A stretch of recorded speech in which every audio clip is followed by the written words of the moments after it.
Assalamualaikum warahmatullahi wabarakatuh. Di sini dari kelompok ini akan mempresentasikan mata kuliah manajemen pemasaran yang berjudul Analyzing Consumer Markets. Untuk pertama, saya akan memperkenalkan dulu dari kelompok saya. Yang pertama dari Alfiana. Perkenalkan, nama saya Alfiana Winasa Putri, NIM 20430000006.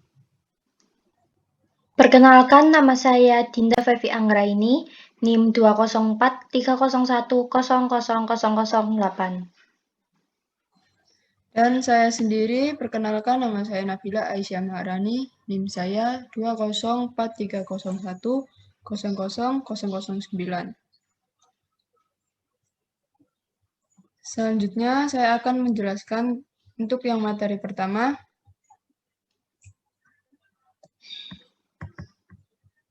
tentang definisinya. Analisis konsumen adalah proses di mana informasi tentang konsumen ditemukan dari riset pasar. Contohnya itu seperti kebutuhan konsumen, para sasaran, dan demografi yang relevan. Selanjutnya, apa yang mempengaruhi perilaku tentang konsumen? Yaitu tentang studi tentang bagaimana individu, kelompok, dan organisasi memilih, membeli, menggunakan, dan bagaimana barang, jasa, ide, atau pengalaman untuk memuaskan kebutuhan dan keinginan mereka. Dengan memperlakukan pembelian konsumen dipengaruhi oleh faktor-faktor budaya, sosial, dan pribadi. Selanjutnya, faktor budaya. Faktor budaya ini merupakan penentu keinginan dan perilaku yang paling dasar. Setiap budaya terdiri dari beberapa subdaya atau subkultur yang lebih kecil yang memberikan identitas dan sosialisasi yang lebih spesifik untuk anggota mereka. Subbudaya ini meliputi kebangsaan, agama, kelompok ras, dan wilayah geografis. Selanjutnya tentang faktor sosial. Faktor sosial ini memperilaku konsumen juga dipengaruhi oleh beberapa faktor sosial, di antaranya ada 3 tahap, yaitu pertama, keluarga referensi adalah seseorang semua kelompok yang mempunyai pengaruh langsung atau tidak langsung terhadap sikap perilaku orang tersebut.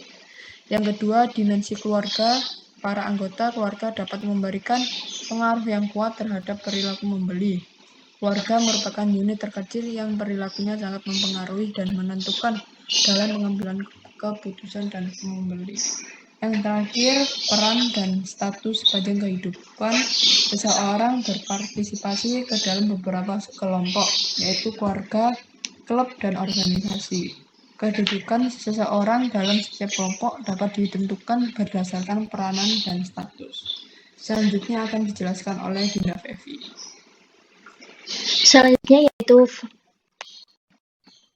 Selanjutnya yaitu faktor pribadi. Faktor pribadi meliputi usia dan tahap dalam lingkungan siklus, yaitu orang membeli barang dan jasa yang berbeda sepanjang hidupnya. Seseorang akan membeli produk atau jasa untuk memuaskan kebutuhan dan keinginannya. Kebutuhan seseorang berbeda dalam hal jumlah maupun jenisnya sejalan dengan umur seseorang. Perilaku pembelian dari suatu keluarga berubah-ubah sesuai dengan perkembangan dan tahap siklus hidup. Kedua, kepribadian dan konsep adalah karakteristik psikologis seseorang yang berbeda dengan orang lain yang menyebabkan tanggapan yang relatif konsisten dan bertahan lama terhadap lingkungannya. Kepribadian tersebut dapat diklasifikasikan dengan akurat dan terdapat korelasi yang kuat antara jenis kepribadian tertentu dengan produk pilihannya. Yang ketiga adalah gaya hidup dan nilai, adalah pola hidup seseorang di dunia yang mengekspresikan dalam aktivitas, minat, dan opininya. Slide berikutnya.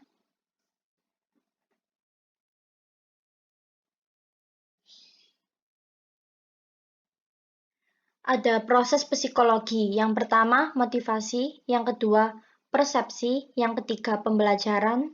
Yang keempat, motivasi. Berikutnya. Yang motivasi. 1. Motivasi berasal dari kata motif yang suatu kebutuhan yang cukup mampu mendorong seseorang bertindak. Ada 3 teori yang mendasari tentang wacana motivasi, yaitu teori Freud, teori Maslow, teori Herzberg. Yang kedua, persepsi. Persepsi adalah proses yang digunakan oleh individu untuk memilih, mengorganisasi, dan menginterpretasikan masukan informasi guna menciptakan gambaran dunia yang memiliki arti. Orang dapat memiliki persepsi yang berbeda atas objek yang sama karena 4 proses persepsi, yaitu yang pertama perhatian selektif, distorsi selektif, ingatan selektif, persepsi subliminal atau persepsi bawah sadar. Slide berikutnya.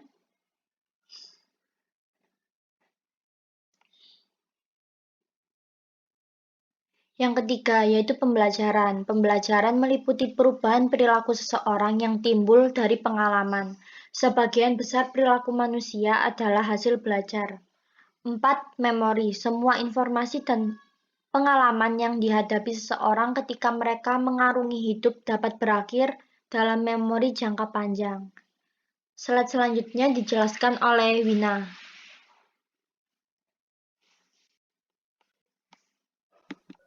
Proses keputusan pembelian ada model 5 tahap. Perusahaan yang cerdas berusaha untuk memahami proses keputusan pembelian pelanggan secara penuh. Semua pengalaman mereka dalam pembelajaran memiliki menggunakan dan bahkan penyingkirkan produk konsumen melalui 5 tahap. Yang pertama, pengenalan masalah. Kedua, pencarian informasi. Ketiga, evaluasi alternatif. Keempat, keputusan pembelian. Kelima, perilaku pasca pembelian. Selanjutnya, terima kasih. Sekian dari kelompok kami. Maaf kalau ada salah. Wassalamualaikum warahmatullahi wabarakatuh. Assalamualaikum warahmatullahi wabarakatuh. Terima kasih.